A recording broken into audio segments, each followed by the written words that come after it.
जी नाज़रीन, हिन वक्त असां कोटड़ी जे अलमदीना चौक ते मौजूद आहियूं। नाज़रीन, शहरी एक्शन कमेटी पारां शहर जे चईन बुनियादी मसला शहर जे सफ़ाई सुथराई, मंशियात जो विकिरो ऐं बोर्ड मुतासिरीन जी वार करण ऐं शहर में वधंदड़ बदअमनी ख़िलाफ़ अॼु शहरी एक्शन कमेटी पारां हिन चौक ते 3 ॾींहंनि जी ॾींहं ऐं राति वारी बुख हड़ताल शुरू कई वई आहे ऐं हिते जेको आहे मुख़्तलिफ़ सियासी समाजी तंज़ीमुनि जा अॻुवान ऐं शहरी बुख हड़ताल ते वेठा आहिनि। अचो त हिननि सां ॻाल्हि ॿोल कयूं त हुननि जो मुतालबो छा आहे। मतलब इस शहर में बदआमनी ख़त्म थी वजे, शहर मंशियात का पाक थी वजे, शहर में पुलिस जा सुठा ऑफिसर आहिनि, एसओचओ DSP सुठा ऑफिसर अचनि ताकि शहर में मतलब गाड़ी मोटरसाइकिल चोरियूं आहिनि, आइस जो नशो आहे, ऐं असांजे पोयां तव्हां ॾिसो शराब जो कुतो सरेआम मतलब हले पियो। असांजो मुतालबो आहे कि मंशियात के शहर खां पाक कयो वञे, सफ़ाई जो निज़ाम बहितर कयो वञे। असां चऊं था त कोटड़ी शहर इल्मी अदबी ऐं तारीख़ी शहर रहियो आहे, तंहिं करे हुन शहर जी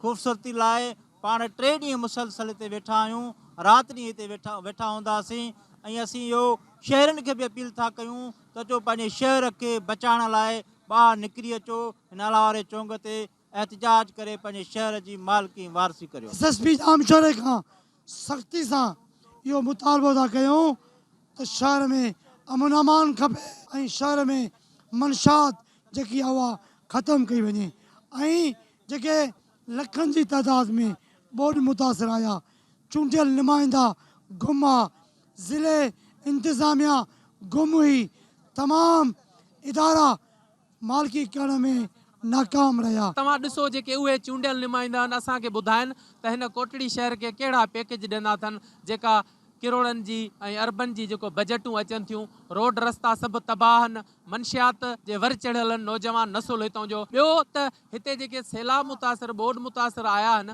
उन्हनि जे लाइ कंहिं बि क़िस्म जूं के बि सहूलियतूं कोन्हनि। ईअं न आहे त रुगो 10 किलो अटो ॾेई उन्हनि खे हिकिड़ी ट्रक कराए रवानो कयो, उन्हनि जे लाइ उहे किथे आहिनि सिंध हुकूमत उन्हनि जे लाइ घर ठाराए, उन्हनि खे ॿिज ॾे, उन्हनि खे बाण ॾे। जा जेके चूंडियल नुमाइंदा जेका इख़्तितारी धुर आहे उन्हनि जे कननि ते का जूं ई कोन थी चुरे।